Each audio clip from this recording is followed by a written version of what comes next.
Have you ever found yourself doubting your achievements and fearing that others will expose you as an imposter?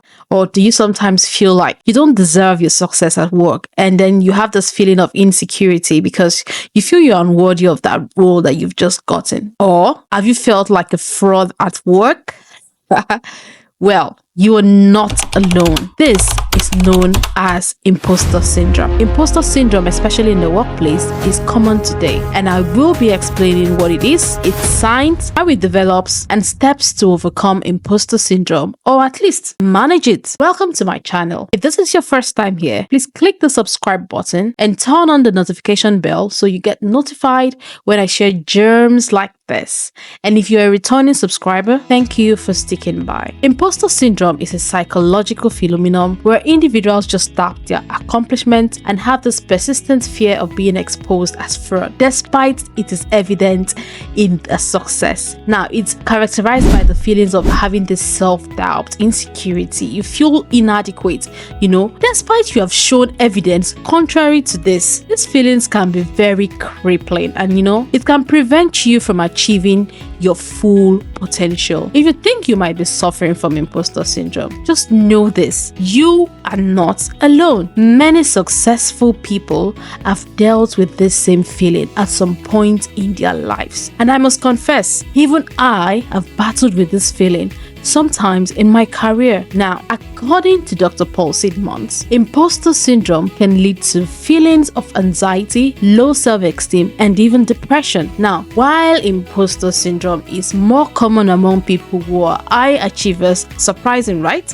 Truth is, it can affect anyone. It often develops during transitional period, like you're starting a new school, you are entering a university, you are joining a new group, or you're beginning a new job. These changes can trigger self-doubt, feeling of inadequacy, and a lot. Today, we are focusing on imposter syndrome in the workplace. Now, the imposter syndrome is especially common when you are starting a new role, most especially when you find out that most of the people you'll be working with, or even the people you'll be managing, have more experience than you. So even though you've gotten that job because you deserve it, yes, you applied same way many people did. You were interviewed for the role and was chosen amongst thousands that applied. And because you have the potential to become a great leader, now you might focus mentally at first too much on the great individual skills of your team, rather than focusing on that great management skill that you have. Hence, you might begin to feel like an imposter, unworthy of your new role. It happens to many of us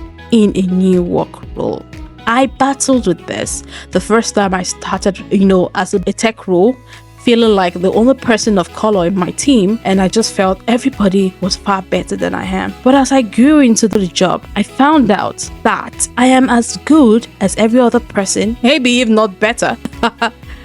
Truth is, there are many famous examples of imposter syndrome. J.K. Rowling, the author of Harry Potter series, has said that she still feels like an imposter, even though she's like one of the most successful authors of all time. The truth is, these feelings can lead to burnout, can lead to anxiety, and even can hinder your career progression. So, recognizing imposter syndrome is the first step to overcoming it, and this will lead me to the signs. What are some of the signs of imposter syndrome? Number one is attributing your success to external factors like luck. Yes, we find some of us, you get the job and you're like, and people are like, wow, you did it, great, congrats, you are good, and you say, no, I'm just lucky, it's luck, or it's just God, dude. Now, don't get me wrong, I'm not saying that you shouldn't be thankful or grateful to God for your success, but you should be able to take the accolades when given one. Two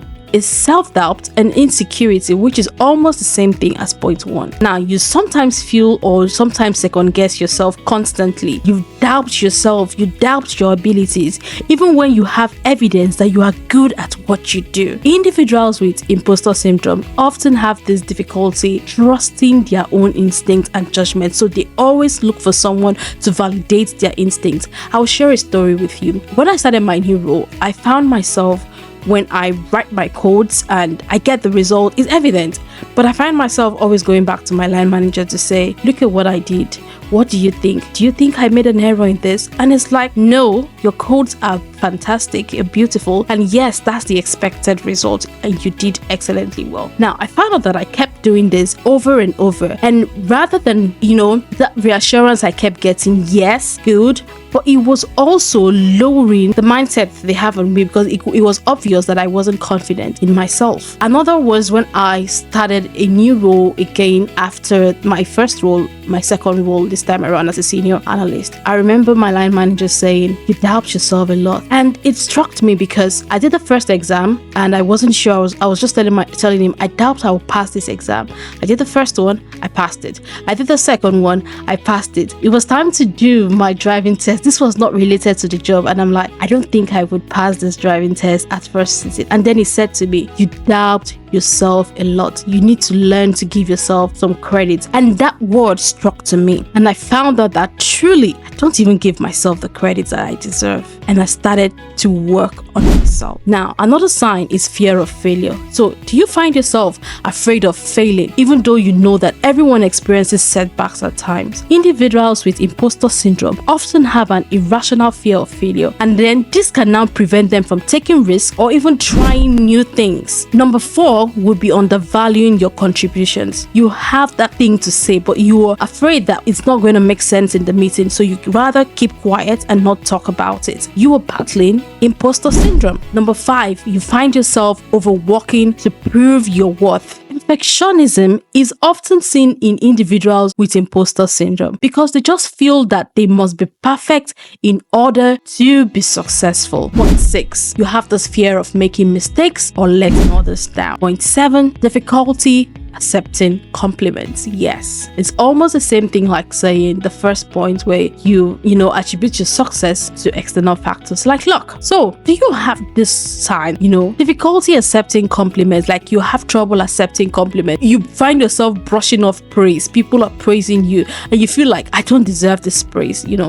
Individuals with imposter syndrome often have these difficulties accepting compliments because they just feel like they're not really deserving of them. Now, there are lots and lots of other signs that you can see, but let's not dwell too much on the signs. Let me give you effective strategies that I have used and I believe that you can use to manage and conquer feelings of imposter syndrome. Number 1, document your achievements. Keep a record of your achievements. A record of your achievements and your positive feedback from work. Reviewing this can actually reinforce your capabilities. Keep a documentations of the things you've done in your team. For instance, just keep a documentation of them, because when you go back and see, recently, I did like a breakdown of the tickets I've attended to in my team, and I was so excited to see that in the course of a little month, I have done over 200, and I'm like, oh wow. Because looking at it now, this is not me trying to compare my standard with other people, but looking at it, others who had started from January, because I joined mid-year, and also achieved almost the same thing. And so I could tell myself that, oh no girl, you're not doing badly. Stop feeling like you are not even doing anything in the team. So document your achievements. Challenge that negative thought. Point 2,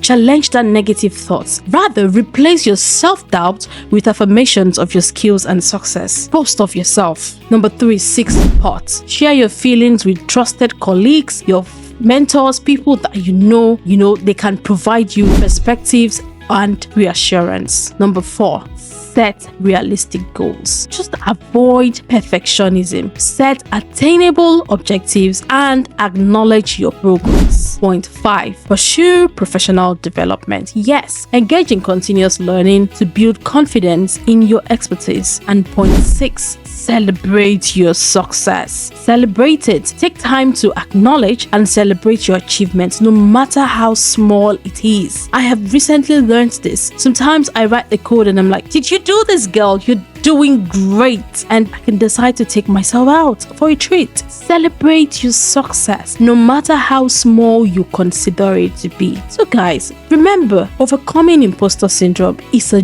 journey. I believe that by implementing the strategies, you can build your self-confidence and you can thrive in your career. Believe in your abilities. You are deserving of this success. I thought about this and I felt like a lot of us, especially those of us transitioning into the tech field especially, kind of feel like a fraud. Don't deserve this. How am I able to do this? You look at it and I don't think I can do this. Can I do this job? But please, let's celebrate our success. First, you've overcome the number one obstacle, which is the interview process, and you've gotten that job. Celebrate that win and you will overcome every other. So if you found this video helpful, please click on the subscribe button to get more informative videos like this. Like and share with others who need to hear this, and share your experiences with imposter syndrome and how you were able to overcome it or you are managing it. I will see you in my next video. Ciao.